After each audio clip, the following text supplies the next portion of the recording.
तो hello engineers, स्वागत है आपका फिर से एक बार। मैं हूं इंजीनियर टिकेश कुमार और आज हम बात करने वाले हैं पाइल डायनेमिक लोड टेस्ट के बारे में। इसके पहले मैंने आपको स्टैटिक लोड टेस्ट के बारे में बताया था और उस स्टैटिक लोड टेस्ट में हमने देखा था कि पाइल को कैसे टेस्ट किया जाता है, उसकी लोडिंग की प्रोसीजर क्या होती है।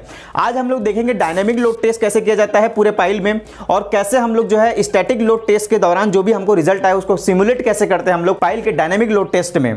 तो सबसे पहले यहाँ पे आप देख पा रहे हैं जैसे हमारा ये पाइल बना हुआ है और पाइल का हेड आपको दिख रहा है और यहाँ पे एक हैमर दिख रहा है जो किसी हाइड्रा या क्रेन के थ्रू यहाँ पे इंपैक्ट के थ्रू जो है यहाँ पे गिराया जाएगा और इस पाइल के बिहेवियर को पूरा मेजर करेंगे, देखेंगे कि कैसे ये बिहेव कर रहा है। और पूरा ये जो सेटअप आपको लगा हुआ है ये पाइल डायनेमिक लोड टेस्ट का है। तो समझते हैं हम लोग पूरा लोडिंग कैसे देते हैं हम लोग, और उसके अलावा कैसे पाइल बिहेव करता है और हम कैसे एनालाइज कर पाते हैं कि हमारा पाइल सेफ है कि नहीं है। तो सबसे पहले ये जान लेते हैं कि हमारा ऑब्जेक्टिव क्या रहता है पाइल डायनेमिक लोड टेस्ट करने का। डायनेमिक लोड टेस्ट करने का मेन मुख्य कारण हमारा ये रहता है कि हम जो है स्टैटिक के थ्रू और डायनेमिक के थ्रू चाहते हैं कि हमारा पाइल जो है दोनों तरीके से सेफ रहे। अगर उसमें इंपैक्ट लोड अचानक से लगे तब भी वो सेफ रहे और ग्रेजुअली लोड लगे तब भी वो सेफ रहे, ये हम चाहते हैं। तो सबसे पहला रहता है हमारा पाइल की कैपेसिटी का असेसमेंट करना। दूसरा रहता है हमारा कि पाइल कैसे बिहेव करेगा इसको हमको फाइंड करना, और इसकी क्वालिटी कंट्रोल भी हो जाती है। मतलब क्या हो जाता है, एक चेक भी हो जाता है कि हमारा पाइल सही कास्ट हुआ है कि नहीं हुआ है। तीसरा चीज है आपका जो आपका डिजाइन है वो एकदम सही हुआ है कि नहीं हुआ है। उसके बाद आपका फाउंडेशन का परफॉर्मेंस कैसे रहेगा इंपैक्ट लोड के दौरान, वो सारी चीजें जो है आपको पता चलता है। तो चलते हैं हम लोग यहाँ पे हमारे कंपोनेंट्स के बारे में पहले जानते हैं कि कौन कौन से ऐसे कंपोनेंट्स है जो कि डायनेमिक लोड टेस्ट करते हैं जब पाइल में तब जरूरत पड़ती है। तो सबसे पहला चीज है हमारा एक आपका पाइल होगा जो टेस्ट पाइल होगा जिसमें हम लोग करेंगे, चाहे वो इनिशियल हो या फिर रूटीन हो, वर्किंग पाइल हो सकता है, ठीक है। उसके बाद आपका पाइल ड्राइविंग हैमर चाहिए, ठीक है। तो अगर आपने ड्राइव पाइल यूज किया है जिसको हमने हैमर के थ्रू इंस्टॉल किया है तो उसके लिए जो है आपको पाइल ड्राइविंग हैमर चाहिए होगा। या फिर अगर हमने बोर्ड पाइल यूज किया है जिसमें हमने पहले अपना बोर किया, ड्रिलिंग की, उसके बाद हमने पाइल को इंस्टॉल किया, तो ऐसे के लिए हमको एक सेपरेट हैमर की जरूरत पड़ती है। तो यहाँ पे आपको सेपरेट हैमर की जरूरत पड़ेगी। उसके अलावा ये जो देख पा रहे हैं आप यहाँ पे और यहाँ पे, ये जो हमारा क्या है, एक है जो हमारा स्ट्रेन ट्रांसड्यूसर बोलते हैं उसको, और एक है हमारा एक्सीलरोमीटर। और इनकी मदद से जो है ये पीडीए से जुड़ा होता है। पीडीए मतलब होता है पाइल डायनेमिक एनालाइजर, और उसके थ्रू जो हमको रिजल्ट मिलता है। डाटा कलेक्ट करने के लिए हमको एक सॉफ्टवेयर की भी जरूरत पड़ती है, ठीक है।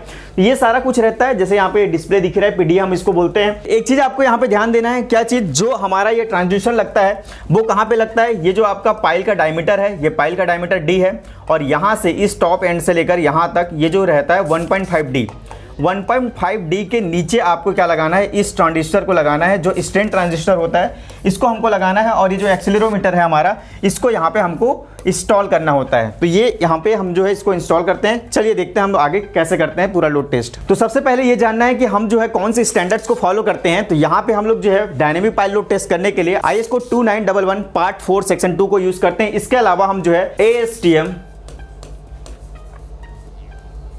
D4945 का भी यूज करते हैं। इस स्टैंडर्ड्स को भी हम फॉलो करते हैं पाइल की डायनेमिक लोड टेस्ट करने के लिए। तो टेस्ट प्रोसीजर में सबसे पहला स्टेप हमारा क्या रहेगा, जो भी हमने पाइल कास्ट किया हुआ है, तो यहाँ पे देखो कुछ यहाँ पे हैमरिंग के थ्रू जो है इसकी चिपिंग की जा रही है। चिपिंग मतलब क्या होता है कि जब हमने पाइल को कास्ट किया तो पाइल कास्ट करने के दौरान जो है क्या होता है, नीचे के जो भी इंप्योरिटीज होता है कंक्रीटिंग के दौरान जो है ऊपर आती है वो। जैसे कि आपका इम्प्योर सॉइल हो सकता है, अगर मिट्टी में कोई पॉलीथीन है या फिर उसमें वुड वगैरह है तो वो जो है हल्के होने की वजह से ऊपर आ जाता है।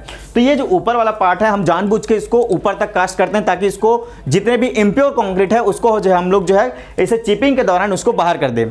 तो ये सबसे पहला काम होता है हमारा, चिपिंग के थ्रू जो है जितने इम्प्योर कंक्रीट है उसको हम लोग बाहर करेंगे जब तक हमको अच्छा कंक्रीट नहीं मिल जाता।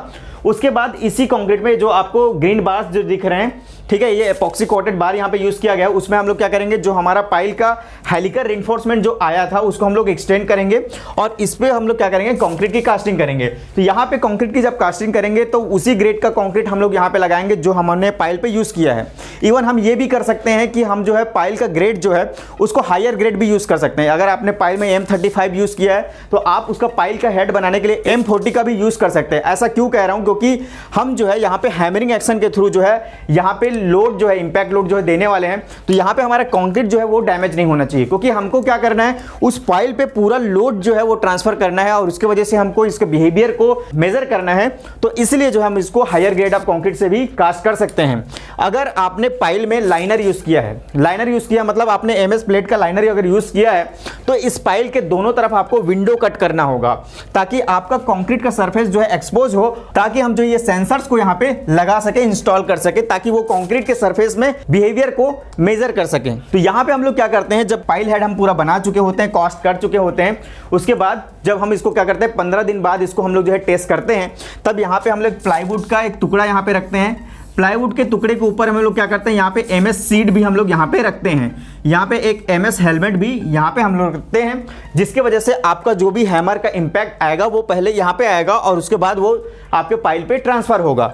और जो भी हमारा ये सेंसर जो लगा हुआ है, ये आपका हेड से लेकर के 1.5D के नीचे ही लगेगा, या फिर हमारा जो एक्सीलरोमीटर है वो यहाँ पे लगेगा। तो यहाँ पे आप देख पाएंगे हमने क्या किया, इस फाइल में हमने ये पूरा सेंसर को हमने यहाँ पे फिक्स कर दिया है और इसको हमने कनेक्ट कर दिया किससे, हमारा जो भी डिस्प्ले है, इस डिस्प्ले से उसको कनेक्ट किया जाता है, ताकि यहाँ हैमरिंग एक्शन के थ्रू जब यहाँ पे इम्पैक्ट आएगा तो उसको मेजर करेगा, इसकी जो वेलोसिटी है उसमें जो इम्पैक्ट आ रहे हैं, तो जो भी यहाँ पे एनालॉग डाटा यहाँ पे आएगा उसको जो है डिजिटल डाटा में ट्रांसफर करेगा और इस डिस्प्ले में हमको पूरा दिखेगा कि कैसे बिहेव कर रहा है हमारा पाइल। ये हमारा पूरा सेटअप होता है पाइल की डायनेमिक लोड टेस्ट करने का। जैसे कि आप लोग देख पा रहे होंगे, यहाँ पे हमने यहाँ पे जो है एमएस प्लेट जो है रखा हुआ है, उसके नीचे हम लोग जो है प्लाईवुड रखते हैं लगभग 30 mm का, ताकि वो जो है कुशनिंग का काम करे, ज्यादा आपका यहाँ पे कंक्रीट में डैमेज या क्रैक ना आए इसलिए।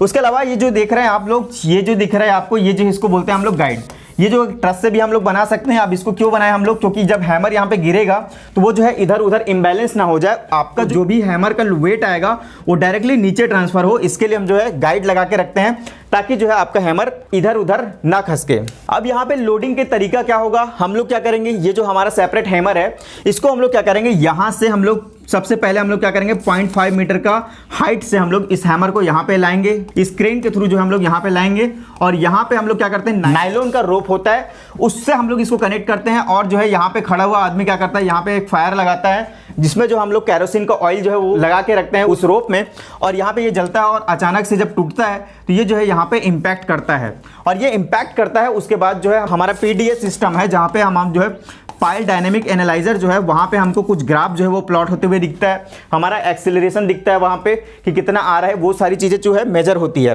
अब यहाँ पे ये देखने वाली बात है कि हमारा पाइल का कैपेसिटी क्या है, हमारा टेस्ट लोड क्या है। तो जैसे मैंने आपको स्टैटिक लोड टेस्ट में बताया था कि हमारा कोई भी पाइल है उसमें रूटीन में और इनिशियल में अलग अलग लोडिंग कंडीशन रहता है। इनिशियल में जब हम लोग जो है टेस्ट करते हैं तो जो भी हमारा डिजाइन लोड होता है उसका हम लोग कितना गुना देते हैं, 2.5 गुना हम लोग जो है लोड वहाँ पे देते हैं। और जब हमारा रूटीन लोड टेस्ट जब करते हैं तो वहाँ पे हमारा डिज़ाइन लोड का हम लोग जो है 1.5 गुना जो है लोड वहाँ पे देते हैं। तो हमें यहाँ पे डायनेमिक में भी वही चीज़ करना होगा कि मान के चलो कि जैसे मैंने पिछले बार आपको बताया था कि हमारा 200 मैट्रिक टन का अगर हमारा डिज़ाइन लोड है और इस पे हम लोग जो है अगर इनिशियल टेस्ट कर रहे हैं तो इसको मल्टीप्लाई करेंगे किससे, 2.5 से।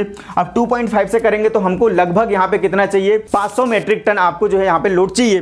तो इसको क्या करेंगे, क्या 0.5 से अगर गिराएंगे तो उतना लोड अचीव होगा क्या, उतना लोड अचीव नहीं होगा। तो इसको हमको क्या करना पड़ेगा, रिपीट करना पड़ेगा। और क्या करना पड़ेगा, ये जो हैमर है हमारा उसको जो है अब हाइट को बढ़ाना पड़ेगा ताकि हमको एक एनर्जी ज़्यादा मिले, एक लोड जो है ज़्यादा मिले, और वो चीज़ को हम फिर इम्पैक्ट करेंगे। तो ये जो प्रोसीजर हम लोग तब तक करते रहेंगे जब तक का हमारा डिजाइन लोड अचीव नहीं हो जाता। अब यहाँ पे एक चीज और ध्यान देने वाली बात है कि हम जो है इसको कब तक हम ये टेस्ट को करते रहेंगे, इसको हमको कैसे पता करना रहेगा कि ये जो आपका जो भी हमारा पाइल है इसमें अगर 3 से 4 mm का अगर सेटलमेंट आता है हर एक ब्लो में, अगर हमने लगातार 3 ब्लो इसमें किया और तीनों बार जो हमको 3 से 4 mm का सेटलमेंट जो है वो मेजर कर पा रहे हैं हम हमारे PDA में, तो वहाँ पे जो है आपका जो ये पाइल है इसका जो पूरा जो मोबिलाइज हो चुका है, ये पूरा फेल हो चुका है समझ लीजिए।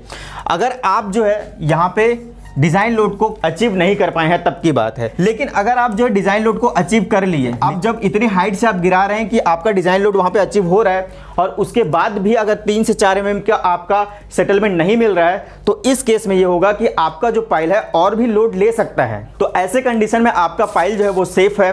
और इसके अलावा भी बहुत सारे ऐसे चीजें हैं जिसको मेजर करता है आपका PDA जो है, पाइल डायनेमिक एनालाइजर जो है। तो वहां पे हम लोग देखते हैं कैसे रिजल्ट और मिलता है। ये जैसे कि आप लोग देख रहे हैं, इसमें दिख रहा होगा आपको कि हमने एक गाइड लगाया हुआ है और जो हैमर है उसको हम लोग काफी हाइट से गिरा रहे हैं उस लोड को अचीव करने के लिए। जो हमारा टेस्ट लोड होता है ना, जैसे हमारा डिजाइन लोड 200 मीट्रिक टन है और हम अगर यहाँ पे टेस्ट लोड निकालना चाहेंगे और ये हमारा मान लो जाए ये इनिशियल वाला टेस्ट हम लोग कर रहे हैं, इनिशियल पाइल टेस्ट हम लोग कर रहे हैं, तो यहाँ पे क्या होगा, हमारा 200 मल्टीप्लाई क्या हो जाएगा, 2.5 हो जाएगा। तो जब 200 मल्टीप्लाई 2.5 करेंगे तो ये हमारा कितना आ जाएगा, 500 मेट्रिक टन आ जाएगा। तो पूरा लोड टेस्ट जब होता है, पूरा डायनेमिक लोड टेस्ट जब होता है तो हमको क्या क्या जो है अचीव होता है उस चीज़ को देखते हैं। तो यहाँ पे आपको जो है मैक्सिमम फोर्स कितना आपने अप्लाइड किया ये आपको वहाँ पे डिस्प्ले पे दिखेगा। आपने मैक्सिमम एनर्जी कितना इंपार्ट किया, मतलब अलग अलग हाइट से जब आपने हैमर को गिराया उस लोड को अचीव करने के लिए, जो हमारा टेस्ट लोड था उसको अचीव करने के लिए, तो वो कितना मैक्सिमम आपने इंपार्ट किया, वो सारी चीज़ें। मैक्सिमम डिस्प्लेसमेंट कितना हुआ, उसके अलावा पाइल की कैपेसिटी पूरा एस्टिमेट किया जाता है। उसमें मैक्सिमम कंप्रेसिव स्ट्रेंथ कितना है, टेंसाइल स्ट्रेंथ कितना है, वो जो है पूरा आपको ग्राफ के फॉर्म में वहाँ पे दिखता है। तो यहाँ पे एक चीज़ मैं समराइज कर देता हूँ, आपका पाइल जो है अगर हैमरिंग के थ्रू जो है वो टेस्ट लोड को अचीव नहीं किया है और फिर भी 3 से 4 mm का सेटलमेंट देखने को मिल रहा है हमको लगातार 3 बार, तो वो पाइल जो है आपका मोबिलाइज हो चुका है, वो पाइल आपका फेल है, उसमें जो है लगातार सेटलमेंट आएगा।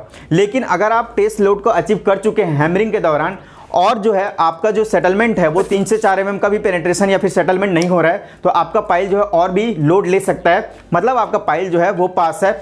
और इस तरीके से जो है पूरा हम लोग जो है पाइल की डायनेमिक लोड टेस्टिंग करते हैं। और इंजीनियर्स ऐसे ही टॉपिक्स पे अगर आप वीडियो चाहते हैं तो चैनल को सब्सक्राइब कीजिए, वीडियो को लाइक कीजिए और अपने दोस्तों के साथ शेयर कीजिए। और एक बात तो कहना पड़ेगा आपको कि करना है खास, तो चलो हमारे साथ सिविल की बात गुरुजी के साथ। इंजीनियर्स पढ़ते रहिए, सीखते रहिए सिविल गुरुजी के साथ। धन्यवाद।